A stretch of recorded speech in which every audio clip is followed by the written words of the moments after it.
നമസ്കാരം. പ്രിയപ്പെട്ട പ്രേക്ഷകർക്ക് ടോപ്പ് 10ലേക്ക് സ്വാഗതം. സ്വർണ്ണക്കൊള്ള കേസ് പുതിയ തലങ്ങളിൽ എത്തി നിൽക്കുമ്പോൾ മുഖ്യമന്ത്രിയും ഉണ്ണികൃഷ്ണൻ പോറ്റിയും ഒരുമിച്ചുള്ള ഫോട്ടോ വിവാദം കത്തിക്കയറുകയാണ്. സർക്കാർ പോലീസിനെ ഇറക്കി പ്രതിരോധിക്കുന്നത് നമ്മൾ ഇന്ന് കണ്ടു. ഇത് എന്ത് നാടകമെന്നാണ് പ്രതിപക്ഷം ചോദിക്കുന്നത്. ഒരു ഫോട്ടോ പോസ്റ്റ് ചെയ്തത് കൊലക്കുറ്റത്തിന് സമാനമായ കുറ്റമാണോ എന്നാണ് പ്രതിപക്ഷം ഉയർത്തുന്ന ചോദ്യം. ഇതിനിടെ കേസ് പുതിയ തലത്തിലേക്ക് വഴിമാറിയിരിക്കുകയാണ്. ഡി മണി ആര്? വളരെ ചുരുങ്ങിയ കാലം കൊണ്ട് ഡി മണി എങ്ങനെ ഇത്രയധികം പണം സമ്പാദിച്ചു? ഡി മണിക്ക് സ്വർണ്ണക്കൊള്ളയുമായി ബന്ധമുണ്ടോ? SIT അന്വേഷിക്കുകയാണ്. വാർത്തയിലേക്ക് സമഗ്രമായി വരാം. ആദ്യം നോക്കാം ഇന്നത്തെ 10 പ്രധാനപ്പെട്ട വാർത്തകൾ.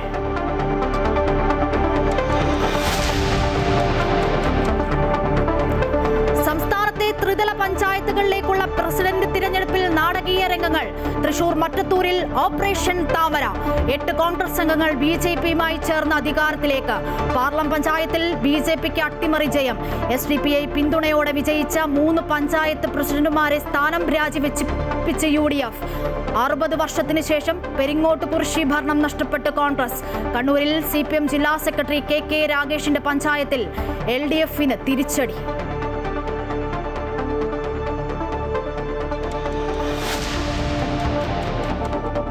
കൊച്ചിയിലും തൃശൂരിലും കോൺഗ്രസിലെ കലാപം അടങ്ങുന്നില്ല. ഉയർത്തിയ ആരോപണങ്ങളിൽ ഉറച്ചു നിൽക്കുന്നുവെന്ന് പാർട്ടി സസ്പെൻഡ് ചെയ്ത ലാലി ജെയിംസ്. ആരോപണങ്ങൾക്ക് പാർട്ടി മറുപടി പറയുമെന്ന് തൃശൂർ മേയർ നിജി ജസ്റ്റിൻ. തൃക്കാക്കര നഗരസഭാ അധ്യക്ഷ സ്ഥാനം തീരുമാനിച്ചതിൽ KPCC മാനദണ്ഡങ്ങൾ ലംഘിച്ചെന്ന് ഉമാ തോമസ് MLAയുടെ പരാതി.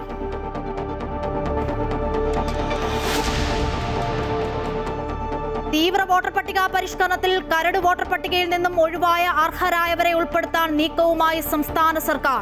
സഹായം നൽകുന്നതിന് നടപടി സ്വീകരിക്കാൻ ജില്ലാ കളക്ടർമാർക്ക് നിർദ്ദേശം. വോട്ടർ പട്ടികയിൽ പേര് ചേർക്കാത്തവരെ ഹിയറിംഗിന് വിളിക്കുമ്പോൾ ജാതി സർട്ടിഫിക്കറ്റ് രേഖയായി പരിഗണിക്കുന്നതിൽ എതിർപ്പറിയിച്ചു കോൺഗ്രസ്.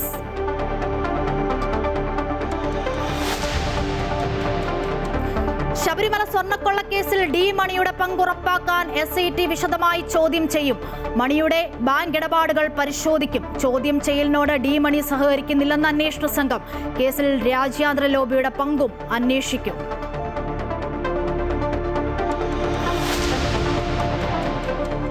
41 ദിവസത്തെ മണ്ഡലകാലത്തിന് പരിസമാപ്തി. ശബരിമലയിൽ ഭക്തിസാന്ദ്രമായി മണ്ഡല പൂജ.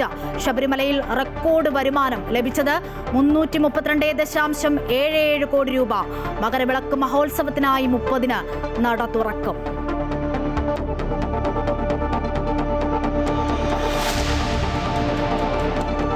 മുഖ്യമന്ത്രിയും സ്വർണ്ണക്കൊള്ളക്കേസ് പ്രതി ഉണ്ണികൃഷ്ണൻ പോറ്റിയും ഒന്നിച്ചുള്ള AI ഫോട്ടോ പങ്കുവച്ചെന്ന കേസിൽ കോൺഗ്രസ് നേതാവ് N സുബ്രഹ്മണ്യനെ അറസ്റ്റ് ചെയ്ത് വിട്ടയച്ചു.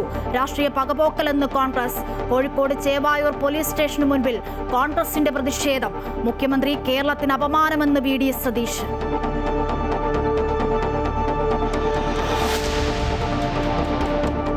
ശബരിമല വിഷയവും വെള്ളാപ്പള്ളിയും തദ്ദേശ തെരഞ്ഞെടുപ്പിനെ ബാധിച്ചിട്ടില്ലെന്ന മുഖ്യമന്ത്രിയുടെ പ്രസ്താവന തിരുത്തി ബിനോയ് വിശ്വം. മുസ്ലിം സമുദായം തിരഞ്ഞെടുപ്പിൽ ഇടതുമുന്നണിയിൽ നിന്നും വലിയ രീതിയിൽ അകന്നുപോയെന്നും ബിനോയ് വിശ്വം. അമൃത ന്യൂസിനോട് ബിനോയ് വിശ്വത്തിന്റെ തുറന്നു പറച്ചിൽ നാളെ ഇടതുമുന്നണിയുടെ അടിയന്തര യോഗം ചേരാനിരിക്കെ.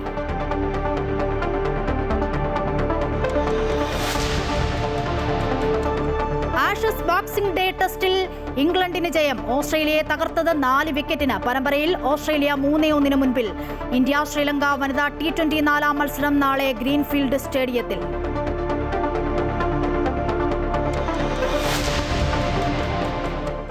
പ്രശസ്ത കലാസംവിധായകൻ K. ശേഖർ അന്തരിച്ചു. അന്ത്യം തിരുവനന്തപുരത്ത്. ശേഖർ രാജ്യത്തെ ആദ്യ 3D സിനിമയായ my dear കുട്ടിച്ചാത്തന്റെ കലാസംവിധായകൻ.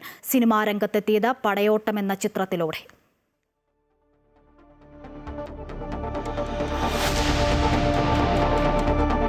Story of the day. അക്ഷര സൗഹൃദത്തിന്റെ സ്നേഹാശംസകൾ.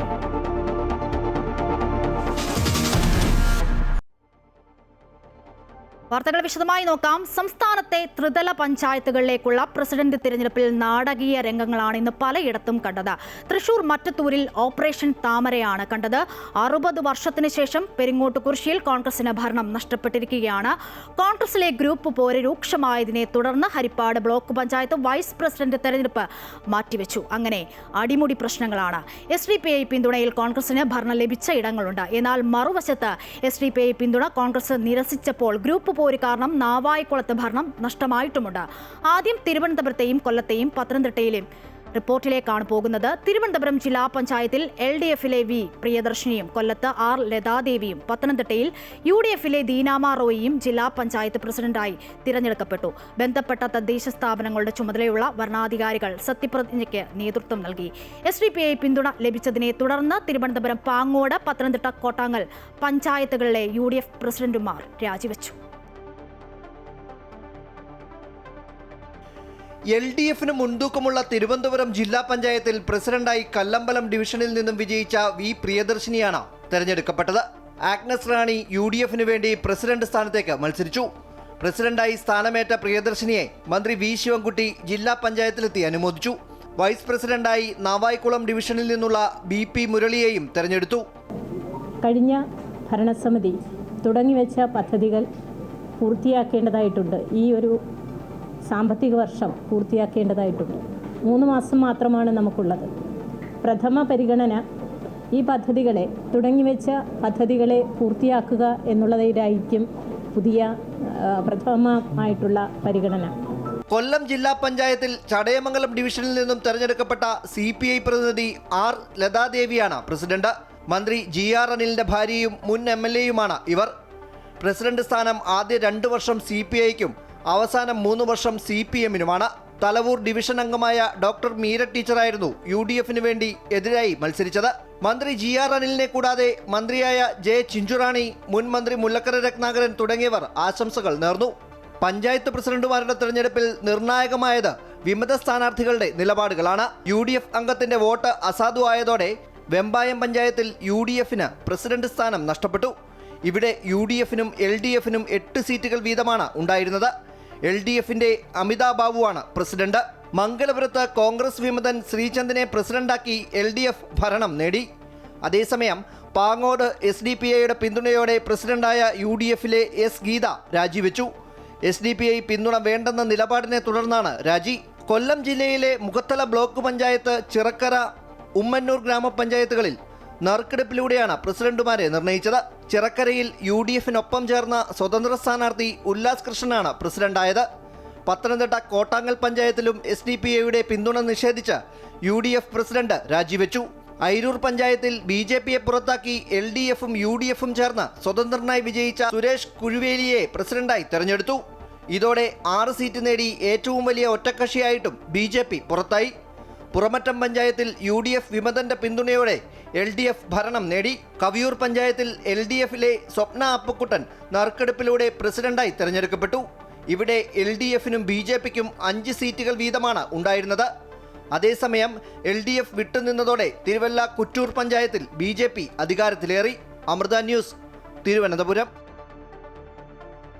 ജില്ലാ പഞ്ചായത്ത്, ബ്ലോക്ക് പഞ്ചായത്ത്, ഗ്രാമപഞ്ചായത്ത് എന്നിവിടങ്ങളിലേക്കുള്ള പ്രസിഡന്റ് തിരഞ്ഞെടുപ്പുകളിൽ വടക്കൻ കേരളത്തിൽ ചിലയിടത്ത് അട്ടിമറി. കണ്ണൂരിൽ CPM ജില്ലാ സെക്രട്ടറി KK രാഗേഷിന്റെ പഞ്ചായത്തിൽ LDF-ന് തിരിച്ചടിയുണ്ടായി. ചരിത്രത്തിലാദ്യമായി കോഴിക്കോട് ജില്ലാ പഞ്ചായത്ത് UDF ഭരിക്കുമ്പോൾ മലപ്പുറത്ത് ഏകപക്ഷീയമായി പ്രതിപക്ഷമില്ലാതെയാണ് UDF ജില്ലാ പഞ്ചായത്ത് ഭരിക്കുന്നത്. ചരിത്രത്തിലാദ്യമായാണ് കോഴിക്കോട് ജില്ലാ പഞ്ചായത്ത് UDF ഭരിക്കുന്നത്. ജില്ലാ പഞ്ചായത്ത് പ്രസിഡന്റായി കോടഞ്ചേരി ഡിവിഷനിൽ നിന്നുള്ള മില്ലി മോഹൻ തെരഞ്ഞെടുക്കപ്പെട്ടു. LDF-ന്റെ 13 വോട്ടുകൾക്കെതിരെ 15 വോട്ടുകൾ നേടിയാണ് UDF ഭരണം പിടിച്ചത്. മുസ്ലിം ലീഗിലെ KK നവാസാണ് വൈസ് പ്രസിഡന്റ്. വികസനത്തിനായി ശ്രമിക്കുമെന്ന് ജില്ലാ പഞ്ചായത്ത് പ്രസിഡന്റ് പറഞ്ഞു. കോഴിക്കോട് ജില്ലയുടെ പൈതൃകം കാത്തുസൂക്ഷിച്ചുകൊണ്ട് ഒട്ടേറെ വികസന പദ്ധതികൾ നമുക്ക് ആവിഷ്കരിച്ച് നടപ്പിലാക്കേണ്ടതുണ്ട്. സമവായവും സഹകരണവും, ആ 2 വാക്കുകൾ മുൻനിർത്തിയായിരിക്കും മുൻപോട്ട് പ്രവർത്തിക്കുക. RJD-യുടെ രജനി തെക്കേത്തയിൽ വോട്ട് മാറി ചെയ്തതോടെ വടകര ബ്ലോക്ക് പഞ്ചായത്തിന്റെ ഭരണം UDF-ന്റെ കയ്യിലെത്തി. ജനകീയ മുന്നണി സ്ഥാനാർത്ഥി രാധാകൃഷ്ണനാണ് ബ്ലോക്ക് പ്രസിഡന്റ്. നറുക്കെടുപ്പിലൂടെ പേരാമ്പ്ര ബ്ലോക്ക് പഞ്ചായത്തിൽ കോൺഗ്രസിലെ മിനി വട്ടക്കണ്ടി പ്രസിഡന്റായി. ബാലുശ്ശേരി ബ്ലോക്ക് പഞ്ചായത്ത് പ്രസിഡന്റായി CPIM-ലെ ഇസ്മയിൽ കുറുമ്പയിൽ നറുക്കെടുപ്പിലൂടെ തെരഞ്ഞെടുക്കപ്പെട്ടു. നന്മണ്ട, കോട്ടൂർ പഞ്ചായത്തുകൾ നറുക്കെടുപ്പിലൂടെ UDF-ന് ലഭിച്ചപ്പോൾ മൂടാടി, തിരുവള്ളൂർ പഞ്ചായത്തുകൾ LDF-ന് ലഭിച്ചു. എന്നാൽ മൂടാടിയിലെ തെരഞ്ഞെടുപ്പിൽ റിട്ടേണിംഗ് ഓഫീസർ ചട്ടലംഘനം നടത്തിയെന്ന പരാതിയുമായി UDF രംഗത്തെത്തി. കണ്ണൂർ CPM ജില്ലാ സെക്രട്ടറി KK രാഗേഷിന്റെ പഞ്ചായത്തായ മുണ്ടേരിയിൽ ചരിത്രത്തിലാദ്യമായാണ് UDF-ന് ഭരണം ലഭിക്കുന്നത്. വോട്ടെടുപ്പിൽ CPMന്റെ 12ാം വാർഡ് അംഗം സുനിൽ ബാലറ്റിന്റെ പുറത്ത് ഒപ്പിടാത്തതിനെ തുടർന്ന് അസാധുവായി. ഇതോടെ ലീഗിലെ CK റസീന പഞ്ചായത്ത് പ്രസിഡന്റായി തെരഞ്ഞെടുക്കപ്പെട്ടു. നറുക്കെടുപ്പ് നടന്ന എടക്കാട് ബ്ലോക്ക് പഞ്ചായത്തിൽ LDFന്റെ KV ബിജു പ്രസിഡന്റായി. ജില്ലാ പഞ്ചായത്ത് പ്രസിഡന്റായി CPMലെ ബിനോയ് കുര്യനും തെരഞ്ഞെടുക്കപ്പെട്ടു. കാസർഗോഡ് ജില്ലാ പഞ്ചായത്ത് പ്രസിഡന്റായി LDFലെ സാബു എബ്രഹാം ചുമതലയേറ്റു. ജില്ലാ പഞ്ചായത്ത് തെരഞ്ഞെടുപ്പിൽ മഞ്ചേശ്വരം ഡിവിഷനിൽ നിന്നുള്ള UDF അംഗം ഇർഫാന ഇക്ബാലിനെ വൈകിയെത്തിയതിനാൽ വോട്ട് ചെയ്യാൻ അനുവദിച്ചില്ല. ഇതേ തുടർന്ന് UDF അംഗം കുത്തിയിരുന്ന് പ്രതിഷേധിച്ചു. 18 ഡിവിഷനുകളുള്ള കാസർഗോഡ് ജില്ലാ പഞ്ചായത്തിൽ LDFന് 9ഉം UDFന് 8ഉം BJPക്ക് ഒരംഗവുമാണുള്ളത്. BJP അംഗം പ്രസിഡന്റ് തെരഞ്ഞെടുപ്പിൽ നിന്നും വിട്ടുനിന്നു. വയനാട് ജില്ലാ പഞ്ചായത്തിൽ പ്രസിഡന്റായി കോൺഗ്രസിലെ ചന്ദ്രിക കൃഷ്ണൻ ചുമതലയേറ്റു. 2 അംഗങ്ങൾ മാത്രമുള്ള LDF തെരഞ്ഞെടുപ്പിൽ നിന്നും വിട്ടുനിന്നു. അതേസമയം 25 വർഷത്തിന് ശേഷം ആദ്യമായി LDFന് ഭൂരിപക്ഷം ലഭിച്ച മുപ്പൈനാട് പഞ്ചായത്തിൽ പ്രസിഡന്റ് സ്ഥാനം UDFന് ലഭിച്ചു. LDF അംഗത്തിന്റെ വോട്ട് അസാധുവായതോടെയാണ് പ്രസിഡന്റ് സ്ഥാനം UDFന് ലഭിച്ചത്. പൂതാടിയും നറുക്കെടുപ്പിലൂടെ LDFന് പ്രസിഡന്റ് സ്ഥാനം ലഭിച്ചു. UDF അംഗത്തിന്റെ വോട്ട് അസാധുവാവുകയായിരുന്നു. മലപ്പുറം ജില്ലാ പഞ്ചായത്ത് പ്രസിഡന്റായി ലീഗിലെ PA ജബ്ബാർ ഹാജി തെരഞ്ഞെടുക്കപ്പെട്ടു. 33 അംഗ സമിതിയിൽ മുഴുവൻ സീറ്റും കരസ്ഥമാക്കി പ്രതിപക്ഷമില്ലാതെയാണ് മലപ്പുറത്ത് UDF അധികാരത്തിലേറിയത്. പൊന്നാനി ബ്ലോക്ക് പഞ്ചായത്ത് പ്രസിഡന്റായി LDFലെ അഡ്വക്കേറ്റ് R ഗായത്രി തെരഞ്ഞെടുക്കപ്പെട്ടു. നറുക്കെടുപ്പിലൂടെയായിരുന്നു തെരഞ്ഞെടുപ്പ്. തർക്കത്തെ തുടർന്ന് മലപ്പുറം തിരുവാലി പഞ്ചായത്തിൽ UDF അംഗങ്ങൾ വിട്ടുനിന്നു. കോറം തികയാത്തതിനാൽ പ്രസിഡന്റ് തെരഞ്ഞെടുപ്പ് തിങ്കളാഴ്ചയിലേക്ക് മാറ്റി. പ്രസിഡന്റ് സ്ഥാനം പങ്കുവെക്കണമെന്ന ലീഗ് ആവശ്യം കോൺഗ്രസ് അംഗീകരിച്ചിരുന്നില്ല. ആകെയുള്ള 19 സീറ്റിൽ കോൺഗ്രസിന് 7 സീറ്റും ലീഗിന് 4 സീറ്റുമാണുള്ളത്. അമൃത ന്യൂസ്, മലബാർ. എറണാകുളം ജില്ലാ പഞ്ചായത്ത് പ്രസിഡന്റായി UDFന്റെ KG രാധാകൃഷ്ണൻ എതിരില്ലാതെ തെരഞ്ഞെടുക്കപ്പെട്ടു. LDF തെരഞ്ഞെടുപ്പിൽ നിന്നും വിട്ടുനിന്നു. ആലപ്പുഴ ജില്ലാ പഞ്ചായത്ത് പ്രസിഡന്റായി LDFന്റെ A മഹേന്ദ്രനെ തിരഞ്ഞെടുത്തു. എറണാകുളം ജില്ലയിലെ വടവുകോട് പുത്തൻകുരിശ് പഞ്ചായത്തിൽ 2020 പിന്തുണയോടെ UDF അധികാരത്തിലെത്തി. KG രാധാകൃഷ്ണൻ എന്ന ഞാൻ നിയമാനുസരണം നടപ്പാക്കിയ ഇന്ത്യൻ ഭരണഘടനയോട് യഥാർത്ഥമായ വിശ്വാസവും കൂറും പുലർത്തുമെന്നും എറണാകുളം ജില്ലാ പഞ്ചായത്ത് പ്രസിഡന്റായി UDFന്റെ KG രാധാകൃഷ്ണൻ എതിരില്ലാതെയാണ് തെരഞ്ഞെടുക്കപ്പെട്ടത്. 28 അംഗ ജില്ലാ പഞ്ചായത്തിൽ 25 UDF അംഗങ്ങളാണുള്ളത്. LDF തെരഞ്ഞെടുപ്പിൽ നിന്നും വിട്ടുനിന്നു.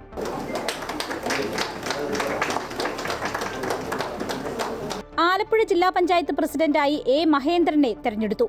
24 അംഗങ്ങൾ വോട്ട് രേഖപ്പെടുത്തിയതിൽ 16 വോട്ടുകളാണ് മഹേന്ദ്രന് ലഭിച്ചത്. UDFന്റെ ജോൺ തോമസിന് 8 വോട്ടുകളും ലഭിച്ചു. എറണാകുളം ജില്ലയിലെ വടവുകോട് പുത്തൻകുരിശ് പഞ്ചായത്തിൽ 2020 പിന്തുണയോടെ UDF അധികാരത്തിലെത്തി. 2020യുടെ 2 അംഗങ്ങളും UDFന് വോട്ട് ചെയ്തു. എന്നാൽ 2020യുടെ പിന്തുണ ആവശ്യപ്പെട്ടിരുന്നില്ല എന്ന പ്രസിഡന്റ് റെജി തോമസ് പ്രതികരിച്ചു.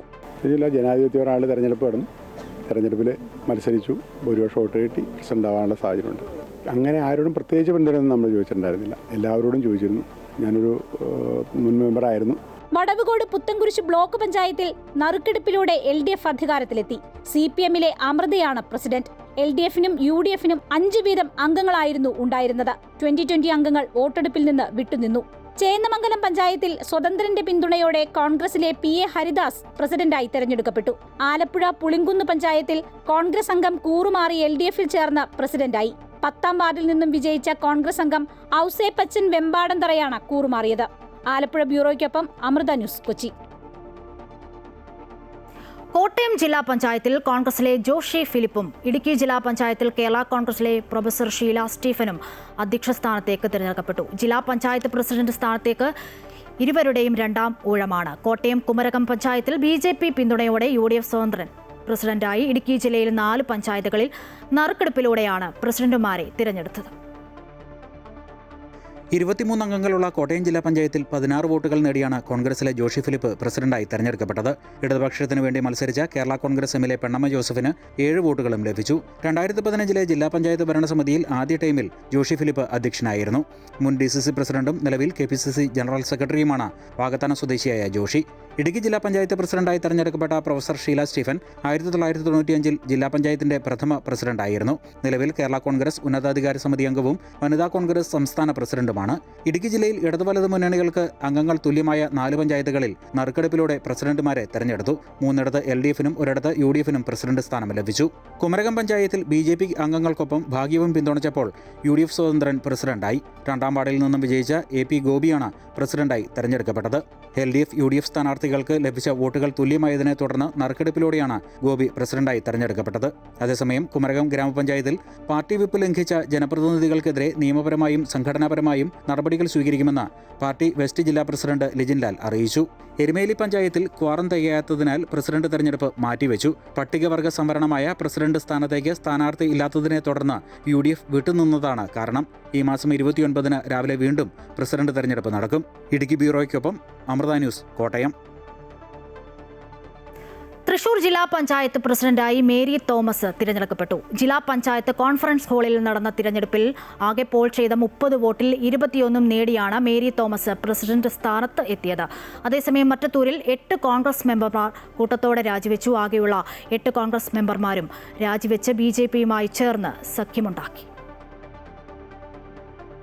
വാഴാനി ഡിവിഷനിൽ നിന്ന് LDF സ്ഥാനാർത്ഥിയായാണ് ജില്ലാ പഞ്ചായത്തിലേക്ക് മേരി തോമസ് തെരഞ്ഞെടുക്കപ്പെട്ടത്. പ്രസിഡന്റ് സ്ഥാനത്തേക്ക് മത്സരിച്ച പുത്തൂർ ഡിവിഷനിൽ നിന്നുള്ള EA ഓമനയ്ക്ക് 9 വോട്ടുകൾ ലഭിച്ചു. രാവിലെ 10:40-ന് തെരഞ്ഞെടുപ്പ് നടപടിക്രമങ്ങൾ ആരംഭിച്ചു. ഡെപ്യൂട്ടി കളക്ടർ K കൃഷ്ണകുമാർ തെരഞ്ഞെടുപ്പ് നടപടിക്രമങ്ങൾ വിശദീകരിച്ചു. സത്യപ്രതിജ്ഞാ ചടങ്ങിൽ റവന്യൂ മന്ത്രി K രാജൻ, ഉന്നത വിദ്യാഭ്യാസ സാമൂഹ്യനീതി വകുപ്പ് മന്ത്രി ഡോക്ടർ R ബിന്ദു, മുൻ ജില്ലാ പഞ്ചായത്ത് പ്രസിഡന്റ് VS പ്രിൻസ് തുടങ്ങിയവർ പങ്കെടുത്തു. അതേസമയം മറ്റത്തൂരിൽ 8 കോൺഗ്രസ് മെമ്പർമാർ കൂട്ടത്തോടെ രാജിവെച്ചു. ആകെയുള്ള 8 കോൺഗ്രസ് മെമ്പർമാരും രാജിവെച്ച് BJPയുമായി ചേർന്ന് സഖ്യമുണ്ടാക്കി. ഏറ്റവും സീനിയറായ മുൻ മണ്ഡലം പ്രസിഡന്റ് കൂടിയായ ഉസൈബേട്ടനാണ് UDFന്റെ ഭാഗത്തു നിന്ന് ഒരു പ്രസിഡന്റ് കാൻഡിഡേറ്റ് ആയിട്ട് നമ്മളെല്ലാവരും തീരുമാനിച്ചു. ഇന്ന് രാവിലെ വരെ ഞങ്ങളങ്ങനെ അദ്ദേഹത്തിനെയാണ് നമ്മൾ തീരുമാനിച്ചിരുന്നത്. അപ്പോൾ അദ്ദേഹം ഈ അവസാന സമയത്ത് എന്തൊക്കെയോ ഓഫറിൻ്റെ ഭാഗമായിട്ടാണോ എന്നറിയില്ല, അദ്ദേഹം നമ്മുടെ UDFന്റെ നമ്മുടെ കൂടെ നിന്ന് മാറി LDFന്റെ ഭാഗമായിട്ട് ഏകദേശം അദ്ദേഹം ചിന്തിച്ചത് 11 പേര് അവിടെ ആയിക്കഴിഞ്ഞാൽ അദ്ദേഹത്തിന് 5 വർഷവും പ്രസിഡന്റായിട്ട് നിൽക്കാം എന്നുള്ള ഒരു തീരുമാനത്തിൻ്റെ ഭാഗമായിട്ടായിരിക്കാം അദ്ദേഹം നമ്മുടെ കൂടെ നിന്ന് UDFന്റെ കൂടെ നിന്ന് മാറിപ്പോകുന്ന സാഹചര്യം ഉണ്ടായി. അതുകൊണ്ടാണ് നമ്മളെല്ലാവരും UDF തീരുമാനിച്ചത്. അവസാന സമയത്താണ് നമ്മൾ ടെസി ചേച്ചിയിലേക്ക് എത്തിയത്. ടെസി ചേച്ചിയെ, സ്വതന്ത്രയായ ടെസി ചേച്ചിക്ക് UDF പിന്തുണ നൽകുകയാണ് ഉണ്ടായത്. പാലക്കാട് ജില്ലാ പഞ്ചായത്ത് പ്രസിഡന്റായി TM ശശി ചുമതലയേറ്റു. ശശിക്ക് വരണാധികാരി കൂടിയായ ജില്ലാ കളക്ടർ MS മാധവിക്കുട്ടി സത്യവാചകം ചൊല്ലിക്കൊടുത്തു. CPMന് 15, CPIക്ക് 2, ജനതാദൾ Sന് 2 എന്നിവ ഉൾപ്പെടെ 19 സീറ്റാണ് LDFന്റെ കക്ഷിനില. കഴിഞ്ഞ ഭരണസമിതിയിൽ 3 അംഗങ്ങൾ മാത്രമുണ്ടായിരുന്ന UDFൽ നിലവിൽ കോൺഗ്രസിന് 8, ലീഗിന് 4 ഉൾപ്പെടെ 12 അംഗങ്ങളുണ്ട്. പല്ലശ്ശന ഡിവിഷനിൽ നിന്നും വിജയിച്ച TM ശശി DYFI ജില്ലാ സെക്രട്ടറിയായും സ്പോർട്സ് കൗൺസിൽ പ്രസിഡന്റായും പ്രവർത്തിച്ചിട്ടുണ്ട്. നിലവിൽ CPM ജില്ലാ സെക്രട്ടേറിയറ്റ് അംഗമാണ്. അമൃത ന്യൂസ്, തൃശൂർ. കാസർഗോഡ് പുല്ലൂർ പെരിയ ഗ്രാമപഞ്ചായത്തിൽ വോട്ടെടുപ്പിൽ നിന്നും വിട്ടുനിന്ന കോൺഗ്രസ് വാർഡ് അംഗങ്ങളും BJPയും തമ്മിൽ അന്തർധാരയെന്ന ആരോപണം ശക്തം. സംഭവത്തിൽ രൂക്ഷ വിമർശനവുമായി രാജ്മോഹൻ ഉണ്ണിത്താൻ MP. വിട്ടുനിന്നവർ രക്തസാക്ഷികളോട് പോലും കൂറില്ലാത്തവരെന്നും അവർക്ക് പിന്നിൽ ചിലരുണ്ടെന്നും ഉണ്ണിത്താൻ മാധ്യമങ്ങളോട് പറഞ്ഞു. ഇപ്പോൾ ആരുടെയും പേര് പറയുന്നില്ല. നേതൃത്വം നടപടിയെടുക്കണം. നടപടിയെടുത്തില്ല എങ്കിൽ കടുത്ത നിലപാടെടുക്കേണ്ടി വരുമെന്നും രാജ്മോഹൻ ഉണ്ണിത്താൻ പറഞ്ഞു. ഫോൺ സ്വിച്ച് ഓഫ് ആയിരുന്നു എന്നാണ് BJPയുടെ നേതാക്കൾ പറയുന്നത്. ഈ അന്തർധാരയ്ക്ക് പുറകിൽ ബാലകൃഷ്ണൻ പെരിയയാണെന്നുള്ളൊരു ആരോപണമുണ്ടോ? ഞാനിപ്പോൾ ആരുടെയും പേര് പറയുന്നില്ലല്ലോ. അരമന രഹസ്യം അങ്ങാടിപ്പാട്ടാണ്. അപ്പം നിങ്ങൾ പെരിയെ ചെന്ന് ചോദിച്ചാൽ ആരാണ് എൻ്റെ പിന്നിൽ പ്രവർത്തിച്ചതെന്ന് അവിടെ അങ്ങാടിപ്പാട്ടാണ്. പിന്നെ ഞാൻ എൻ്റെ വാഗുകൊണ്ട് പറയേണ്ട കാര്യമുണ്ട്. ഞാൻ ഒരാളിൻ്റെയും പേര് പറയില്ല. ആരൊക്കെയാണ് ഈ അവിഹിത ബന്ധം ഉണ്ടാക്കാൻ ശ്രമിച്ചതെന്നും ആരൊക്കെയാണ് ഇന്ന് മെമ്പർമാരെ വോട്ടെടുപ്പിൽ നിന്ന് വിട്ട് നിൽക്കാൻ പ്രേരിപ്പിച്ചതെന്നും ആരാണ് ഇന്ന് ഒരു കോൺഗ്രസ് പഞ്ചായത്ത് പ്രസിഡന്റ് ഉണ്ടാകുന്നതിൽ നിന്ന് ഉള്ള അവസരം നിശ്ചയിച്ചതെന്നും എല്ലാവർക്കും അറിയാം. അതുകൊണ്ട് തൃശൂരിൽ നിജി ജസ്റ്റിനെ മേയറായി തീരുമാനിച്ചപ്പോൾ തുടങ്ങിയ വിവാദങ്ങൾക്ക് അയവില്ല. പറഞ്ഞതിൽ തന്നെ ഉറച്ചു നിൽക്കുകയാണ് മുതിർന്ന കോൺഗ്രസ് നേതാവും തൃശൂരിലെ കൗൺസിലറുമായ ലാലി ജെയിംസ്. പണപ്പെട്ടി ആരോപണത്തിന് പിന്നാലെ ലാലി ജെയിംസിനെതിരെ KPCC നടപടിയെടുത്തിരുന്നു. KPCC തീരുമാനത്തെ സന്തോഷപൂർവ്വം സ്വീകരിക്കുന്നുവെന്നും സസ്പെൻഷൻ നടപടി നേരിട്ട മുതിർന്ന കോൺഗ്രസ് നേതാവും തൃശൂരിലെ കൗൺസിലറുമായ ലാലി ജെയിംസ് പറഞ്ഞു. സസ്പെൻഷനെ ഭയപ്പെടുന്ന ആളല്ല താനെന്നും മരണം വരെ ഒരു ഉറച്ച കോൺഗ്രസുകാരിയായിരിക്കുമെന്നും ലാലി വ്യക്തമാക്കുന്നു. അതേസമയം ലാലി ജെയിംസിനെതിരെ പാർട്ടി സ്വീകരിച്ചത് ഉചിതമായ നടപടിയെന്നാണ് മേയർ നിജി ജസ്റ്റിൻ പ്രതികരിച്ചത്. തന്റെ ഭാഗം കേൾക്കാനോ വിശദീകരണം ചോദിക്കാനോ തയ്യാറാകാതെ രാത്രി വൈകി ഇരുട്ടിന്റെ മറവിലെടുത്ത തീരുമാനമാണ് സസ്പെൻഷനെന്ന് ലാലി ജെയിംസ് ആരോപിച്ചു. സസ്പെൻഡ് ചെയ്യാനും തിരിച്ചെടുക്കാനും പാർട്ടിക്ക് അവകാശമുണ്ടെങ്കിലും നീതിപൂർവമായ നടപടിയല്ല ഉണ്ടായത്. കോൺഗ്രസുകാരിയായി തുടരാൻ തനിക്ക് പ്രത്യേക അംഗത്വത്തിന്റെ ആവശ്യമില്ലെന്നും മേയർ നിജി ജസ്റ്റിനെതിരെ താൻ ഉന്നയിച്ച ആരോപണങ്ങളിൽ ഉറച്ചു നിൽക്കുന്നതായും ലാലി ജെയിംസ് പറഞ്ഞു. ഒരു പക്വത DCC പ്രസിഡന്റ് കാണിക്കണമായിരുന്നു എന്നുള്ളത് എനിക്ക് തോന്നി. കാരണം ഇന്ന് ചിലപ്പോൾ ഞാൻ വേറെ എന്തെങ്കിലുമൊക്കെ പ്രതികരിക്കുമോ എന്നുള്ള ഭയം കൊണ്ടാണോ രാത്രി എനിക്കൊരു മുന്നറിയിപ്പ് പോലും ഇല്ലാതെ, ഒരു നോട്ടീസ് പോലും ഇല്ലാതെ എന്നെ സസ്പെൻഡ് ചെയ്തത് മാധ്യമങ്ങളോടെ അറിയേണ്ടി വന്നത് ഒരു വിഷമകരമായൊരു കാര്യമാണ്. അതേസമയം ലാലി ജെയിംസിനെതിരെ പാർട്ടി സ്വീകരിച്ചത് ഉചിതമായ നടപടിയെന്ന് മേയർ ഡോക്ടർ നിജി ജസ്റ്റിൻ പ്രതികരിച്ചു. പാർട്ടി എക്കാലവും എല്ലാ വിഷയങ്ങളിലും ഉചിതമായ നടപടിയാണ് സ്വീകരിക്കാറുള്ളത്. ലാലി ജെയിംസിന്റെ കാര്യത്തിലും സ്വീകരിച്ചത് ഉചിതമായ നടപടി തന്നെ. തനിക്കെതിരായ ആരോപണങ്ങളിൽ മറുപടി പറയാനില്ലെന്നും നിജി ജസ്റ്റിൻ പറഞ്ഞു. മേയർ പദവി പണം വാങ്ങി വിറ്റുവെന്ന ഗുരുതര ആരോപണം ഉന്നയിച്ചതിന് പിന്നാലെയാണ് ലാലിയെ കോൺഗ്രസ് പ്രാഥമിക അംഗത്വത്തിൽ നിന്ന് പുറത്താക്കിയത്. അമൃത ന്യൂസ്, തൃശൂർ. കൊച്ചി കോർപ്പറേഷനു പിന്നാലെ തൃക്കാക്കര നഗരസഭയിലും അധ്യക്ഷ സ്ഥാനത്തെ ചൊല്ലി കോൺഗ്രസിൽ പോര്. തൃക്കാക്കരയിൽ KPCC മാനദണ്ഡങ്ങൾ ലംഘിക്കപ്പെട്ടെന്ന് ആരോപിച്ച് ഉമാ തോമസ് MLA KPCC പ്രസിഡന്റിന് പരാതി നൽകി. കൊച്ചി കോർപ്പറേഷനിലും തൃക്കാക്കരയിലും അധ്യക്ഷ സ്ഥാനം സംബന്ധിച്ച് ജില്ലാ നേതൃത്വത്തിന്റെ തീരുമാനം ഇരട്ടത്താപ്പെന്നാണ് ഉമാ തോമസിന്റെ ആരോപണം. തദ്ദേശ തിരഞ്ഞെടുപ്പിൽ ജില്ലയിൽ തിളക്കമാർന്ന വിജയം നേടിയപ്പോഴും നേതാക്കൾക്കിടയിലെ തർക്കവും കലാപക്കൊടിയും നേതൃത്വത്തിന് വലിയ തലവേദനയാകുമെന്നതിൽ സംശയമില്ല. തൃക്കാക്കര നഗരസഭ അധ്യക്ഷ സ്ഥാനം സംബന്ധിച്ച തീരുമാനത്തെ ചൊല്ലിയാണ് ഉമാ തോമസും DCC നേതൃത്വവും തമ്മിൽ തർക്കം രൂക്ഷമായത്. തൃക്കാക്കരയിലും KPCC മാനദണ്ഡങ്ങൾ ലംഘിക്കപ്പെട്ടു എന്നാണ് ഉമാ തോമസ് MLAയുടെ പരാതി. ചെയർമാൻ സ്ഥാനത്തേക്ക് കോൺഗ്രസ് ബ്ലോക്ക് പ്രസിഡന്റ് കൂടിയായ റാഷിദ് ഉള്ളംപള്ളി, മുൻ നഗരസഭാ ചെയർമാൻ ഷാജി വാഴക്കാല എന്നിവരുടെ പേരുകളായിരുന്നു ഉയർന്നു വന്നത്. പാർലമെന്ററി പാർട്ടി യോഗത്തിനിടെ DCC ചുമതലപ്പെടുത്തിയ കോൺഗ്രസ് കോർ കമ്മിറ്റി അംഗങ്ങളായ ഉമാ തോമസ് MLA, ജോസഫ് വാഴക്കൻ എന്നിവർ ഓരോ കൗൺസിലർമാരെയും പ്രത്യേകം വിളിച്ച് അഭിപ്രായം തേടിയിരുന്നു. നഗരസഭയിൽ ഭൂരിഭാഗം കൗൺസിലർമാരുടെയും പിന്തുണ കണക്കിലെടുത്ത് അധ്യക്ഷ പദവി 2 പേർക്കായി വീതം വയ്ക്കണമെന്ന് ഉമാ തോമസ് ആവശ്യപ്പെട്ടു. എന്നാൽ ചെയർമാൻ സ്ഥാനത്തേക്ക് റാഷിദ് ഉള്ളംപള്ളിയെ മത്സരിപ്പിക്കാൻ ഇന്നലെ DCC തീരുമാനിച്ചു. ഇത് KPCC മാനദണ്ഡങ്ങളുടെ ലംഘനമാണെന്നും തൃക്കാക്കര നഗരസഭയിലും കൊച്ചി കോർപ്പറേഷനിലും 2 രീതി എന്നുള്ളത് ഇരട്ടത്താപ്പാണെന്നും ഉമാ തോമസ് ആരോപിച്ചു. ഇക്കാര്യം ചൂണ്ടിക്കാട്ടി KPCC പ്രസിഡന്റിന് പരാതിയും നൽകി. അതേസമയം തൃക്കാക്കരയിൽ അധ്യക്ഷ സ്ഥാനം വീതം വയ്ക്കുന്നത് ഭരണത്തെ ബാധിക്കുമെന്നാണ് DCC നേതൃത്വത്തിന്റെ നിലപാട്. ഉമാ തോമസ് KPCC നേതൃത്വത്തിന് പരാതി നൽകിയതോടെ എറണാകുളം ജില്ലയിൽ കോൺഗ്രസിലെ തർക്കം വീണ്ടും രൂക്ഷമാവുകയാണ്. കൊച്ചി കോർപ്പറേഷനിൽ KPCC ജനറൽ സെക്രട്ടറി കൂടിയായ ദീപ്തി മേരി വർഗീസിനെ ഒഴിവാക്കി 2 ടീമിലായി AI ഗ്രൂപ്പുകളിൽ നിന്നുള്ളവരെ മേയർ സ്ഥാനത്തേക്ക് തീരുമാനിച്ചത് പ്രതിഷേധങ്ങൾക്ക് ഇടയാക്കിയിരുന്നു. KPCC മാനദണ്ഡങ്ങൾ ലംഘിച്ചതായി കാട്ടി ദീപ്തി മേരി വർഗീസ് നേതൃത്വത്തെ പരാതി അറിയിക്കുകയും ചെയ്തിരുന്നു. തദ്ദേശ തെരഞ്ഞെടുപ്പിൽ വലിയ വിജയം നേടാൻ കഴിഞ്ഞപ്പോഴും കോൺഗ്രസിനുള്ളിലെ പോര് നേതൃത്വത്തിന് തലവേദന സൃഷ്ടിക്കുകയാണ്. നിയമസഭാ തെരഞ്ഞെടുപ്പിനായുള്ള ഒരുക്കങ്ങളിലേക്ക് കടക്കുമ്പോഴാണ് പാർട്ടിക്കുള്ളിലെ ഭിന്നത ശക്തമായിട്ടുള്ളത്. അമൃത ന്യൂസ്, കൊച്ചി. വാർത്തയിലേക്ക്. തീവ്ര വോട്ടർ പട്ടിക പരിഷ്കരണത്തിന്റെ ഭാഗമായി കരട് വോട്ടർ പട്ടിക പ്രസിദ്ധീകരിച്ചതിന് ശേഷമുള്ള രാഷ്ട്രീയ പാർട്ടികളുടെ ആദ്യ യോഗം ഇന്ന് ചേർന്നു. മുഖ്യ തിരഞ്ഞെടുപ്പ് ഓഫീസർ രത്തൻ ഖേൽക്കറുടെ നേതൃത്വത്തിലായിരുന്നു യോഗം. കൃത്യമായ രേഖകൾ ഹാജരാക്കുന്നവരെ ഹിയറിംഗിൽ നിന്നും ഒഴിവാക്കുമെന്ന് രത്തൻ ഖേൽക്കർ വ്യക്തമാക്കി. കരട് വോട്ടർ പട്ടികയിൽ ഉൾപ്പെട്ടിട്ടില്ലാത്ത അർഹരുടെ പേര് ചേർക്കാൻ വില്ലേജ് തലത്തിൽ ഹെൽപ്പ് ഡെസ്കുകൾ രൂപീകരിക്കാൻ സർക്കാർ ഉത്തരവിറക്കി. തിരുവനന്തപുരത്ത് ചേർന്ന യോഗത്തിൽ തീവ്ര വോട്ടർ പട്ടികയിലെ ഇതുവരെയുള്ള പോരായ്മകളും ആശങ്കകളുമാണ് രാഷ്ട്രീയ പാർട്ടി പ്രതിനിധികൾ ചൂണ്ടിക്കാട്ടിയത്. നിലവിലെ പുരോഗതി മുഖ്യ തിരഞ്ഞെടുപ്പ് ഓഫീസർ രത്തൻ യു ഖേൽക്കറും വ്യക്തമാക്കി. കരട് വോട്ടർ പട്ടിക എല്ലാ പൊളിറ്റിക്കൽ പാർട്ടീസിന്റെ അസംബ്ലി തലത്തിലും ജില്ലാ തലത്തിലും നമ്മൾ ഇത് ഷെയർ ചെയ്തിട്ടുണ്ട്. നിലവിലുള്ള വോട്ടർ പട്ടികയിൽ ആർക്കെങ്കിലും ഒബ്ജക്ഷൻ ഫയൽ ചെയ്യാനുണ്ടെങ്കിൽ, അത് പേര് നീക്കാൻ ചെയ്യാനുണ്ടെങ്കിൽ, ഇല്ലെങ്കിൽ 2 പ്രാവശ്യം ആ വോട്ട് വന്നിട്ടുണ്ടെന്നുള്ളതുണ്ടെങ്കിൽ, അങ്ങനെ ഏതെങ്കിലും കാര്യവശാൽ ആർക്കെങ്കിലും പറയാനുണ്ടെങ്കിൽ അത് ഫോം 7 കൂടി ഒരു ഡിക്ലറേഷൻ ഫോം സബ്മിറ്റ് ചെയ്യണം. SIRന്റെ ആദ്യഘട്ട നടപടികൾ പൂർത്തിയാക്കി കരട് വോട്ടർ പട്ടിക പ്രസിദ്ധീകരിച്ചപ്പോൾ 2,54,42,352 വോട്ടർമാർ മാത്രമാണ് ഇടം നേടിയിട്ടുള്ളത്. 24,08,503 പേർ പട്ടികയിൽ നിന്നും പുറത്തായി. ജനുവരി 22 വരെ കരട് പട്ടികയിന്മേൽ എതിർപ്പുന്നയിക്കാൻ അവസരമുണ്ട്. അതിനുശേഷം ഫെബ്രുവരി 14 വരെ ഹിയറിംഗുകളും പരിശോധനകളും നടക്കും. ഫെബ്രുവരി 21 അന്തിമ വോട്ടർ പട്ടികയും പ്രസിദ്ധീകരിക്കും. ഹിയറിംഗിന് വിളിക്കുമ്പോൾ ജാതി സർട്ടിഫിക്കറ്റ് രേഖയായി ഹാജരാക്കാമെന്നതിനെ കോൺഗ്രസ് പ്രതിനിധി MK റഹ്മാൻ വിമർശിച്ചു. മറ്റേതൊരു സർട്ടിഫിക്കറ്റിനെയും പോലെ ജാതി സർട്ടിഫിക്കറ്റും ഉപയോഗിക്കാമെന്നേ ഉള്ളൂവെന്നും വസ്തുതകളെ വളച്ചൊടിക്കരുതെന്നും BJP പ്രതിനിധി JR പത്മകുമാർ ചൂണ്ടിക്കാട്ടി. കൃത്യമായ രേഖകൾ ഹാജരാക്കുന്നവരെയും കിടപ്പ് രോഗികളെയും പ്രായാധിക്യത്തിന്റെ പരിമിതികൾ മൂലം നേരിട്ട് ഹാജരാകാൻ കഴിയാത്തവരെയും ഹിയറിംഗിൽ നിന്നും ഒഴിവാക്കാനുള്ള നടപടി സ്വീകരിക്കണമെന്നും രാഷ്ട്രീയ പാർട്ടികൾ ആവശ്യപ്പെട്ടു. അതേസമയം കരട് വോട്ടർ പട്ടികയിൽ ഉൾപ്പെട്ടിട്ടില്ലാത്ത അർഹരുടെ പേര് ചേർക്കാൻ വില്ലേജ് തലത്തിൽ ഹെൽപ്പ് ഡെസ്കുകൾ രൂപീകരിക്കാൻ സർക്കാർ ഉത്തരവിറക്കി. പട്ടികയിൽ നിന്നും പുറത്തായത് 24 ലക്ഷത്തിലധികം പേരാണ്. ഇവരെ സഹായിക്കുക എന്ന ഉദ്ദേശത്തോടു കൂടിയാണ് സർക്കാരിന്റെ ഇടപെടൽ. അമൃത ന്യൂസ്, തിരുവനന്തപുരം.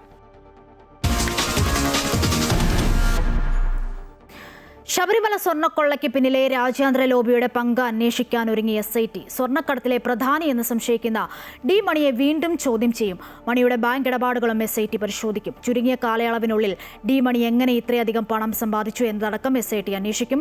ഡി മണിയും MS മണിയും ഒരാൾ തന്നെയെന്നാണ് അന്വേഷണ സംഘത്തിന്റെ സ്ഥിരീകരണം. ദിണ്ടിഗലിൽ വൻ ബന്ധങ്ങളുള്ള വ്യക്തിയാണ് ഡി മണിയെന്നും SIT കണ്ടെത്തി. രമേശ് ചെന്നിത്തല വെളിപ്പെടുത്തിയ വ്യവസായിയിൽ നിന്നാണ് മണിയെക്കുറിച്ചുള്ള വിവരങ്ങൾ SITക്ക് ലഭിക്കുന്നത്. തുടർന്ന് ദിണ്ടിഗലിലെ വീട്ടിലെത്തി മണിയെ SIT മണിക്കൂറുകളോളം ചോദ്യം ചെയ്തിരുന്നു. എന്നാൽ അന്വേഷണത്തോട് ഇയാൾ വേണ്ട വിധത്തിൽ സഹകരിച്ചില്ല. താൻ ഡി മണിയല്ലെന്നും MS മണിയാണെന്നും ശബരിമല സ്വർണ്ണക്കൊള്ളയുമായി തനിക്ക് ബന്ധമില്ലെന്നുമാണ് ഇയാൾ ആവർത്തിക്കുന്നത്. ബാലമുരുകൻ എന്ന സുഹൃത്തിന്റെ സിം കാർഡാണ് താൻ ഉപയോഗിക്കുന്നതെന്നും അതാണ് തനിക്ക് വിനയായതെന്നുമാണ് മണിയുടെ വാദം. ചോദ്യം ചെയ്യലിനിടെ അന്വേഷണ സംഘം കാണിച്ച ഫോട്ടോയിലുള്ളവരെ അറിയില്ലെന്നും ഇദ്ദേഹം പറഞ്ഞു. എന്നാൽ പിടിയിലായത് ശരിയായ ആൾ തന്നെയാണെന്നും പേരിൽ മാത്രമാണ് പിശക് പറ്റിയതെന്നും SIT വ്യക്തമാക്കി. മണിയുടെ ചിത്രം വ്യവസായിയെ കാണിച്ച് ഇത് സ്ഥിരീകരിച്ചിട്ടുണ്ട്. പോപ്കോൺ വിൽപ്പനക്കാരനായും ഓട്ടോ ഡ്രൈവറായും ഉപജീവനം നടത്തിയിരുന്ന മണി എങ്ങനെയാണ് വൻ നിക്ഷേപവുമായി റിയൽ എസ്റ്റേറ്റ് രംഗത്തിലേക്ക് കടക്കാൻ സാധിക്കുന്ന തരത്തിൽ വളർന്നതെന്നും SIT അന്വേഷിക്കും. ബാങ്ക് ഇടപാടുകളടക്കം പരിശോധിച്ച് മുന്നോട്ടു പോകാനാണ് അന്വേഷണ സംഘത്തിന്റെ തീരുമാനം. 30-ാം തീയതി വീണ്ടും ചോദ്യം ചെയ്യലിന് ഹാജരാകണമെന്ന നിർദ്ദേശം മണിക്ക് SIT നൽകിയിട്ടുണ്ട്. അമൃത ന്യൂസ്, തിരുവനന്തപുരം.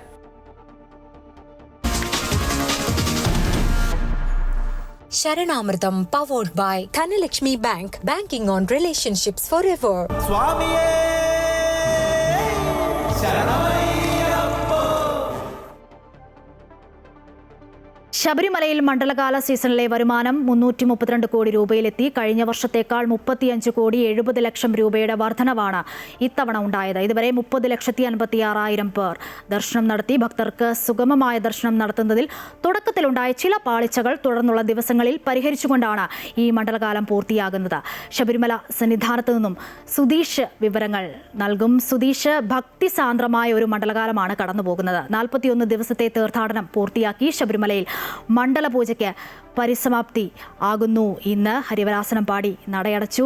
എങ്ങനെയാണ് സന്നിധാനത്തെ വിശേഷങ്ങൾ? അശ്വതി, അല്പം മുമ്പാണ്, അതായത് 10 മണിയോട് കൂടിയാണ് ഹരിവരാസനം പാടി നടയടച്ചത്. അതായത് 41 ദിവസം നീണ്ടുനിന്ന മണ്ഡലകാല മഹോത്സവം അതിന് പരിസമാപ്തിയായിരിക്കുന്നു. ഇനി ഈ ശബരിമല ഈ ഒരു സന്നിധിയിൽ ശരണമന്ത്രങ്ങൾ 2 ദിവസത്തേക്ക് മുഴങ്ങില്ല. അതിനുശേഷം 30-ാം തീയതി വൈകിട്ട് 5 മണിക്ക് മകരവിളക്ക് മഹോത്സവത്തിനായി വീണ്ടും നട തുറക്കും. അപ്പോൾ അയ്യപ്പ ഭക്തന്മാരെ ഈ ശബരിമലയിലേക്ക് കയറ്റിവിടും. പിന്നെ വീണ്ടും മകരവിളക്ക് മഹോത്സവത്തിനായി വീണ്ടും ഈ ഭക്തിസാന്ദ്രമായ അന്തരീക്ഷം വീണ്ടും അത്തരത്തിൽ മുഖരിതമാവുകയും ചെയ്യും. ഏതായാലും 41 ദിവസം ഈ ശബരിമലയിൽ ഹരിവരാസനം ഒക്കെ കഴിഞ്ഞ് 41 ദിവസം കഴിഞ്ഞ് മണ്ഡലം മഹോത്സവത്തിന് പരിസമാപ്തി കുറിക്കുമ്പോൾ ഏറെ ആശ്വാസകരമാകുന്ന ഒരു കാര്യമെന്ന് പറയുന്നത് ഭക്തർക്കെല്ലാം അവരുടെ മനസ്സിന് സംതൃപ്തി നൽകുന്ന വിധം ഒരു ഭക്തിസാന്ദ്രമായ രീതിയിൽ ഒരു തീർത്ഥാടന കാലം സമ്മാനിക്കാൻ കഴിഞ്ഞു എന്നുള്ളത് തന്നെ ഏറ്റവും വലിയ പ്രത്യേകതയാണ്. അതിന് ദേവസ്വം ബോർഡും പോലീസും മറ്റ് ഫോറസ്റ്റും ഒക്കെ തന്നെ മറ്റ് വകുപ്പുകളെല്ലാം തന്നെ കൃത്യമായ ഇടപെടലുകളിലൂടെ ഇക്കാര്യങ്ങളിലൊക്കെ തന്നെ ഒരു നടപടി സ്വീകരിച്ചിരുന്നു. ആദ്യ തവണ കുറച്ചു പ്രശ്നങ്ങൾ ഈ മണ്ഡലകാലം ആരംഭിച്ചപ്പോൾ ആദ്യം കുറച്ച് പ്രശ്നങ്ങൾ ഉണ്ടായിരുന്നെങ്കിലും പിന്നീട് അതൊക്കെ പരിഹരിച്ചു. എല്ലാവർക്കും കൃത്യമായ രീതിയിൽ അയ്യപ്പ ദർശനം സാധ്യമായി. കണക്കുകളിലേക്ക് വരികയാണെങ്കിൽ 41 ദിവസം പിന്നിട്ടപ്പോൾ 377,77,532 രൂപയിലേക്ക് ഈ ഒരു 41 ദിവസത്തെ മണ്ഡലകാലം പൂർത്തിയാകുമ്പോൾ അതിൻ്റെ വരുമാനം എത്തി നിൽക്കുന്നു എന്ന് പറയുമ്പോൾ തന്നെ അത് കഴിഞ്ഞ തവണത്തേതിൽ നിന്നും വളരെ വലിയ ഒരു വർധനവാണ്. അതായത് 35 കോടി രൂപ അധികം ഒരു വർധനവ്, 35,70,00,000 രൂപയുടെ വർധനവ് കഴിഞ്ഞ മണ്ഡലകാലത്ത് വെച്ച് നോക്കുമ്പോൾ ഇക്കാലയളവിൽ ഉണ്ടായി എന്നതും ശ്രദ്ധേയമായ ഒരു കാര്യം തന്നെയാണ്. കാര്യം അത്തരത്തിൽ ഭക്തർ കൂടുതലായി ഈ ശബരീശ സന്നിധിയിൽ എത്തുന്നു. അവരുടെ വിശ്വാസം അതൊരിക്കലും അതിനൊരു കളങ്കവും സംഭവിച്ചിട്ടില്ല. നിരവധി പ്രശ്നങ്ങൾ രാഷ്ട്രീയപരമായിട്ടും ഒപ്പം തന്നെ ഈ സ്വർണ്ണ കൊള്ള വിവാദവുമായിട്ടൊക്കെ ബന്ധപ്പെട്ടുണ്ടായെങ്കിൽ പോലും ഭക്തർക്ക് ശബരിമലയിലുള്ള വിശ്വാസം, അയ്യപ്പനുള്ള വിശ്വാസം അതൊക്കെ തന്നെയായിരുന്നു. ഈ 41 ദിവസം നീണ്ടുന്ന മണ്ഡലകാലം പരിസമാപ്തിയാകുമ്പോൾ ഇവിടെ എത്തിച്ചേർന്ന ഭക്തരുടെ എണ്ണം നോക്കിയാലും അത്തരത്തിലുള്ള ഒരു കാഴ്ചകളും അല്ലെങ്കിൽ കണക്കുകളും ഒക്കെയാണ് നമുക്ക് വ്യക്തമാകുന്നത്. അത് തന്നെയാണ് ഈ കണക്കുകളും ഒക്കെ തന്നെ സൂചിപ്പിക്കുന്നത്. അതുകൊണ്ട് തന്നെ 41 ശബരിമല സന്നിധാനത്തെ വിശേഷങ്ങളാണ് സുധീഷ് കുമാർ പങ്കുവച്ചത്. 41 ദിവസത്തെ തീർത്ഥാടനം പൂർത്തിയാക്കി ശബരിമലയിൽ മണ്ഡലപൂജയ്ക്ക് പരിസമാപ്തി. ശബരിമല തന്ത്രി കണ്ഠരര് മഹേഷ് മോഹനരുടെ കാർമ്മികത്വത്തിലായിരുന്നു മണ്ഡലപൂജ. ഹരിവരാസനം പാടി നടയടച്ചതോടുകൂടി ഈ വർഷത്തെ മണ്ഡലകാലത്തിന് സമാപനമാകുകയാണ്. വ്രതശുദ്ധിയുടെ 41 ദിനരാത്രങ്ങളാണ് കടന്നുപോയത്. തങ്കയങ്കി പ്രഭയിൽ അയ്യപ്പനെ കടതോടെ ശരണ മന്ത്രങ്ങളാൽ സന്നിധാനം മുഖരിതമായി. മകരവിളക്ക് മഹോത്സവത്തിനായി 30 വൈകിട്ട് 5 വീണ്ടും നട തുറക്കും. ജനുവരി 14 മകരവിളക്ക്. ശബരിമലയിൽ തിരക്കുള്ള ദിവസങ്ങളിൽ പോലും സുഖദർശനം ഉറപ്പാക്കാൻ സാധിച്ചുവെന്ന് Devaswom board president K Jayakumar. ആദ്യത്തെ ആശയക്കുഴപ്പമൊഴിച്ചാൽ അയ്യപ്പന്റെ അനുഗ്രഹം കൊണ്ട് ബാക്കിയെല്ലാം ഭംഗിയായി നടന്നു. പോലീസും ജീവനക്കാരും ഒത്തൊരുമിച്ച് കഴിഞ്ഞ 40 ദിവസവും സുഗമ ദർശനം ഉറപ്പാക്കിയെന്നും കെ ജയകുമാർ പറഞ്ഞു. ഏതാണ്ട് 30-32 ലക്ഷം ഭക്തന്മാരിവിടെ വന്നുപോയി ഈ 40 ദിവസം കൊണ്ട്. ആദ്യത്തെ ഒരു ദിവസത്തെ ഒരു കൺഫ്യൂഷൻ ഒഴിച്ചാൽ ബാക്കിയെല്ലാം ഭംഗിയായിട്ട് നടന്നു എന്ന് ഭഗവാന്റെ അനുഗ്രഹം കൊണ്ട് ഭംഗിയായിട്ട് നടന്നു. പോലീസും ഇവിടുത്തെ ജീവനക്കാരും എല്ലാവരും സഹകരിച്ചതിൻ്റെ ഫലമായിട്ട് കഴിഞ്ഞ 40 ദിവസവും വളരെ തിരക്കുള്ള ദിവസങ്ങളിൽ പോലും സുഗമ ദർശനം നടത്താൻ അയ്യപ്പന്മാർക്ക് സാധിച്ചു.